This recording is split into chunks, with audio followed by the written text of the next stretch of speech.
and welcome to Amy Brand again. I want to explain in this video just short what is encaustic, so you get an idea what it is and how you can start to paint with it.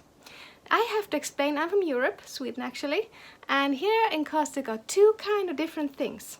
Because the American method, maybe if you're from America, is painted one way and the European method is painted in a different way. And the European method is actually painted, let me see here, with an iron on paper. Take a picture I made here. And this method, and I can show you the wax as well, you can see it here, small wax cubes, encaustic art, you see that? Some say from America, this isn't encaustic. Well, in Europe it is. I can't argue. Encaustic art, right? So this is encaustic as well. Actually in Europe everything that you melt with wax and paint with it is encaustic. But I think it's easier to say that there are two different kind of methods or techniques because they are quite different. And the history behind encaustic is thousands of years old and has kind of, in the modern art, two different paths emerged. One in America, when you started to paint with the method I'm going to show today and what my courses are about. And the other method emerged from Europe, maybe 50 years ago or so.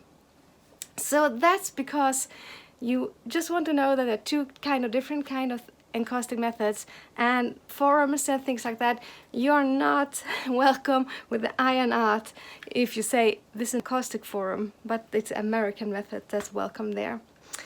That's just a auto crash, right? I'm going to show the American method then. How do you paint with that? You also start with beeswax, right?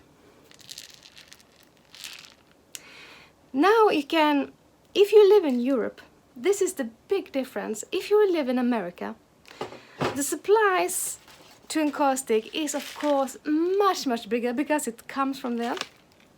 RNF, it's not the only company, but it's a very good company. It has a lot of good knowledge and research, so visit their website as well. If you're just starting off, it's easier to buy ready-made encaustic medium. But if you live in Europe, if I live in Sweden, I can't buy this in Sweden. So I have to find it through England, for example. And it's quite expensive. So pretty fast I decided that I want to make my own medium. And it's not that hard at all, actually. So if you take beeswax, you have to add something more. To the iron method, nothing more is added to the wax. So you're painting with pure beeswax and with pigments in it. But that's not true about the American method. To the American method, you add something that's called damar. Damar resin. And what is it? Well, it's actually a tree sap. So both beeswax and the damar is natural products, and that's why I love encaustic. It's all natural sources. So you take this, you melt it together with the beeswax, and you end up with your own encaustic medium. I have a recipe of this on my website, so you can download it if you want to do it. Not at all difficult, as I said, and you save a lot of money to do it on your own.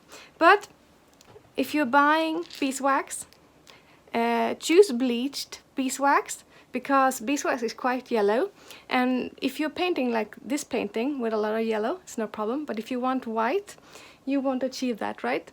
Because it's very hard.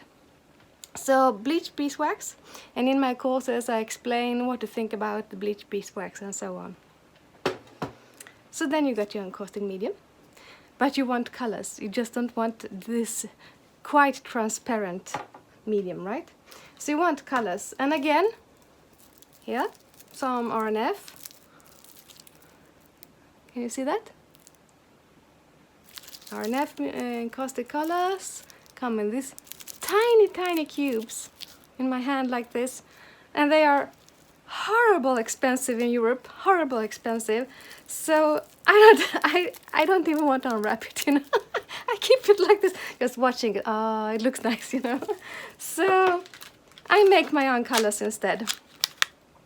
For the 1/5 of the price, or maybe even 1/10 of the price. I make my own medium. So this is wax that I have melted and added some color to it. And what kind of color do you add to this? You can add pure pigments if you want, and you can add oil colors as well. And there's some discussion about using oil colors in Encaustic. But again, Sweet Arnett, thank you so much, have actually done research on this subject, and it's no danger at all to use oil colors to color your encaustic medium if you keep it below 30% of oil color to the encaustic medium, or it won't bind, it will just separate, you know, and that can cause the painting to crack and so. So keep it below 30%, and actually you can almost see the bottom here, that's the oil color. I mean, this isn't 30%, it's not even 10%, because the oil colors, they're so highly pigmented, so you don't use so much, maybe 10% only. So there's no danger at all to using this as oil, because I'll say it's softer. I can't see it softer. It's not softer than the encaustic medium. If I put my nails to it, there's no difference. So I can't see it's softer because there are oil colors in it. That's that about that. You've got some colors, you've got some hot plate, right? When you're going to paint with this American method, you need the wax, of course, to melt. It's hard, right? So you have to melt it, and you need a hot plate. And this hot plate, well, you can buy it in all kind of different places. You can buy the most expensive ones that is made for encaustic, but they are really expensive. So if you just started out, just buy an ordinary hot plate. You can put a pan on, or something that is metallic and flat and that you can heat your wax on, and just go for it and have a lot of fun. If you then want something more nicer, I don't know if I can do this. I turn it around a little bit. Now there's a big mess. Oh, hello, my sweet. This is my studio assistant. I can see if oh, there's my computer, and there's my hot plate, you know. So an ordinary grill that you use, teppanyaki grills that have no stripes in it, works perfect for encaustic. The only thing is that it has to keep the temperature right.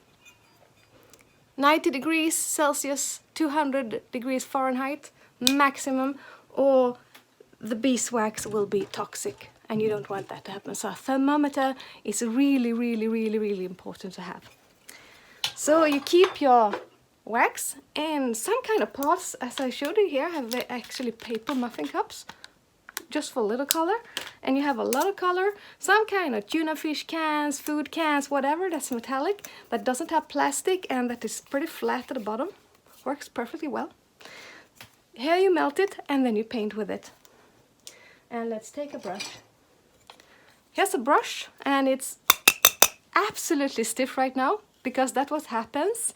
When I put it on the hot plate or in my jar, it becomes soft again and I can paint with it. Bristles have to be natural here, so don't buy plastic ones, because it's not good to heat up and it will make a mess, and just don't do it.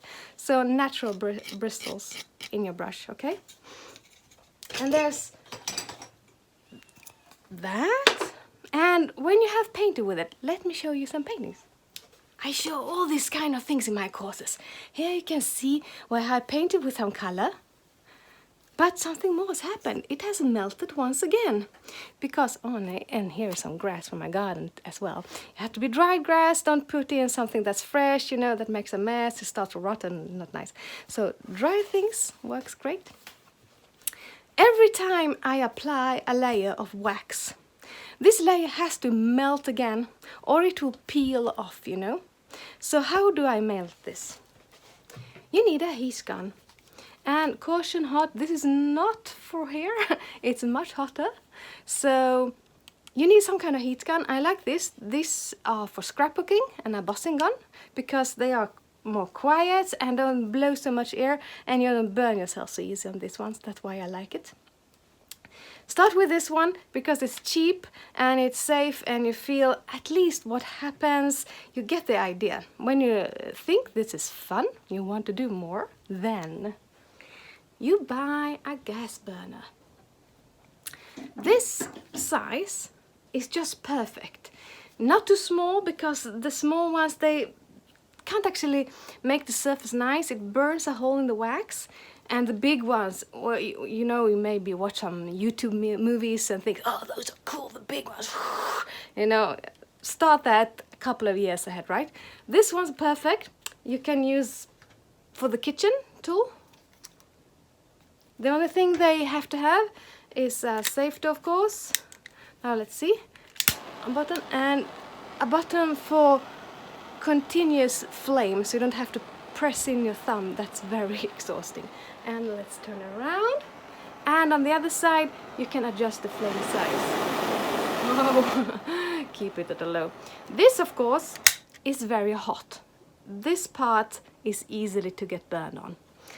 This also means that you're heating up your wax quite much. As I told you, keep it below 90 degrees or 200 degrees Fahrenheit, because when it's above that temperature, the heat makes the wax toxic. Not that you die right away, but if you're painting with this every day, you're gonna breathe it in, and it's not good for your body. So some kind of ventilation. If you're just painting every now and then, open a window, paint outside, put a simple table fan in the window, let it blow out. But if you think this is very, very fun, and I want to paint with it every day, I love it, get a professional ventilation. I will show that in my course, and the chapter about safety and ventilation is free. So if you watch this and you think this is really fun, I want to know more, watch the other video as well. So that is important. I wanted to say about safety. Where were I? About the paintings, right?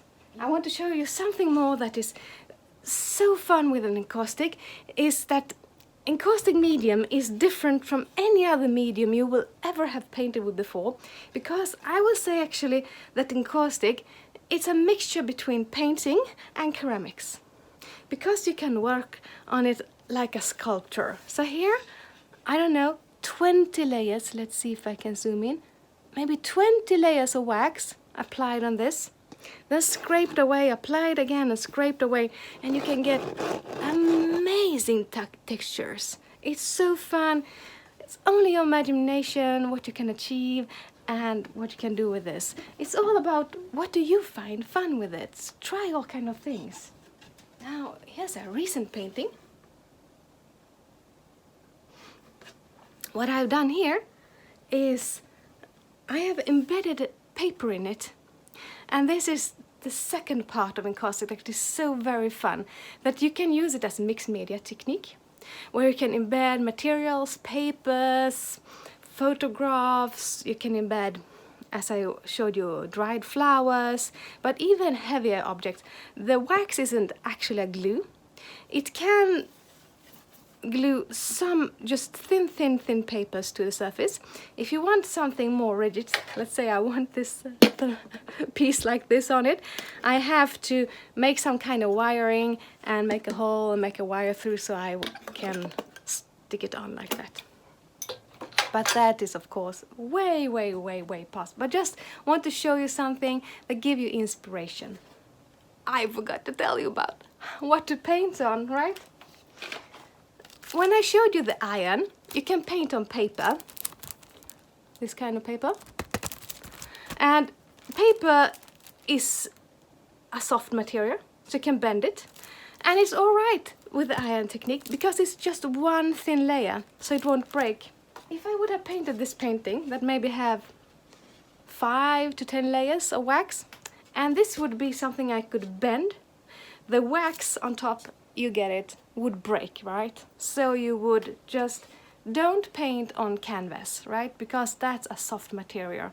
So that can actually destroy a painting if you're not painting very thin. But then again, you lose the fun with encaustic. So a wood, preferably, some kind of plywood, 6-7 millimeters, perfect. You can get from any wood shop, make my hubby do it for me. Perfect to begin with. And if you like this, I'm going to show this painting as well as the final of this little video. If you really like this and it's fun, buy cradle panels. And because the wood will warp over time, will bend, right? So this frame prevents it from bending, but also you can apply something that you can hang the painting on. It's hard to just put a plywood on the wall, you know? And you get nice edges, you don't need a frame or so. So I really recommend that if you find this really fun. Cradle panels, right? Hard to get by in Europe. In America, much easier again. Or make it yourself, right? I think this was the introduction to Encaustic. I hope you understand at least what it is now. And if you find this interesting, fun, I want to go on, please welcome to my courses where I explain much more in detail how you're going to work with this, what works, what doesn't work, so you don't have to make all the mistakes on your own. Because you can watch videos on YouTube, but you get a very shattered knowledge like this. You don't really know how it's all connected. And in a course you will get everything in one place, and it's cheap, right? I keep it cheap because I want you to paint with this. Encaustic is so fantastic fun. Welcome to the amazing world of wax, and in some other video I will show you the cold wax, a quite different technique that has some similarities with the Encaustic, but it's different, but just as fun. But right for now, thank you for watching. I hope to see you later.